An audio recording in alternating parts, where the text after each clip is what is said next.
আমি আবার মাছে ভাতে বাঙালি, কিন্তু আমাদের বাসার সবার ভাত তো চলেই না, রুটি পরোটা ভাজি ডিম লাগবে। কিন্তু ভাই আমার এক প্লেট ভাত হলে হয়ে যায়।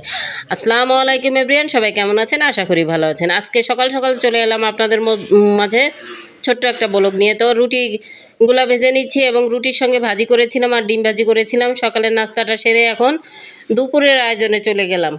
তো আজকে চিন্তা করলাম যে একটু নারকেল ইলিশ রান্না করি। তার জন্য এখানে নারকেল, পেঁয়াজ এবং রসুন নিয়ে নিলাম, নিয়ে কাঁচামরিচ নিয়ে সুন্দর একটা পেস্ট তৈরি করে নিলাম।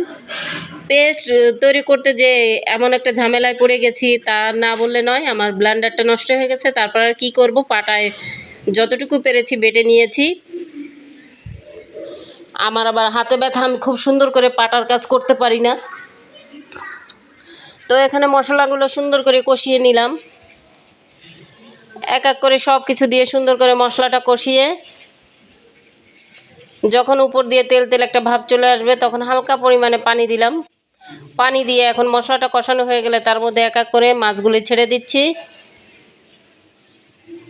এইভাবে ইলিশ রান্না করলে আসলে অন্যরকম একটা স্বাদ। ইলিশ মাছ তো স্বাদই, তারপরে এক একভাবে রান্না করলে এক একভাবে স্বাদ পাওয়া যায়। আমার নারকেল ইলিশটা প্রায় রান্না শেষ, দেখুন হয়ে গেছে। এখন আমি অপর পাশে পেঁপে আলু দিয়ে ভাজি করে নিচ্ছি। এখানে লবণ, হলুদ, মরিচ এবং পেঁয়াজ রসুন দিয়ে তেলের পর বাগার দিয়ে দিলাম।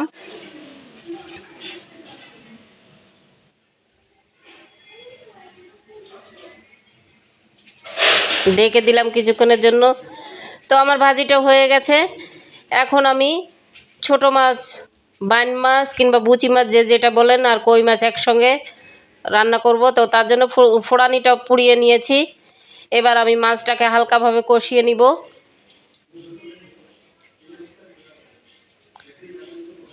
মাছটা কষিয়ে উঠিয়ে নিয়েছি আর এখানে সেই ফোড়ানিটা বেটে নিলাম। সিদ্ধ করে রেখেছিলাম কচুরমুখী দিয়ে আজকে বুচি মাছ রান্না করব।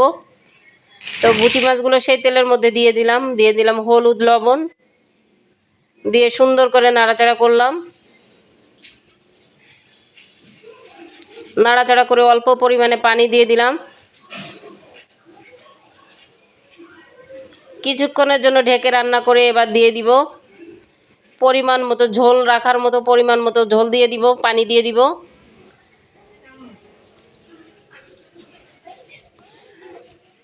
পানি দিয়ে আবার কিছুক্ষণের জন্য ঢেকে রান্না করব। এবার আস্তে আস্তে সেই মাছগুলি দিয়ে দিচ্ছি, দিয়ে সুন্দর করে আবার নাড়াচাড়া করব। বেটে রেখেছিলাম যে রসুন পেঁয়াজ, সেটা এখন দিয়ে দিব, দিয়ে সুন্দর করে নাড়াচাড়া করব। আবার এভাবে তরকারি রান্না করে খেয়ে দেখবেন, অন্যরকম একটা স্বাদ লাগে। আমার তো খুব ভালো লাগে, একবার খেয়ে দেখবেন, ভালোই লাগে। তো এখন কড়াইটা চেঞ্জ করে নিব, আমি ছোট্ট একটা পাত্রে নামিয়ে নিলাম তরকারিটা। দেখুন আমার তরকারিটা কত সুন্দর লাগছে। এখন বিকালের নাস্তার জন্য তৈরি করে নিব রসপান পিঠা। তার জন্য নারকেল কুড়িয়ে নিয়েছি এবং চিনি এখানে মিশিয়ে নিয়েছি, আর এখানে নিয়েছি রুটি বেলে। এখন সুন্দর করে রুটি বেলে তার মধ্যে দিয়ে দিব চিনি এবং নারকেল। এখানে হাস্যকর কি জানেন, আমি মগ দিয়ে কেটে নিয়েছি। যার কাছে যেটা থাকে সেটা দিয়েই কেটে ফেলবেন, ঝামেলামুক্ত বাংলাদেশ।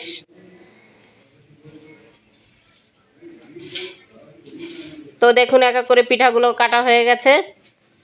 এখন তেলের কাছে চলে গেলাম হাঁটি হাঁটি পা পা করে। তো পিঠাগুলো এক এক করে দিয়ে দিলাম, উল্টিয়ে দিলাম। আমার পিঠাগুলো ভাজা হয়ে গেছে, দেখেন কত সুন্দর হয়েছে। এটা বিকালে নাস্তার জন্য দারুণ একটা খাবার ছিল, আমার তো ওয়াও লেগেছে। আপনারাও একবার ট্রাই করে দেখবেন, আশা করি ভালো লাগবে। এটাকে আমাদের দেশের রসপান পিঠা বলে, কোন দেশে কি বলে ডাকে অবশ্যই কমেন্ট করে জানাবেন।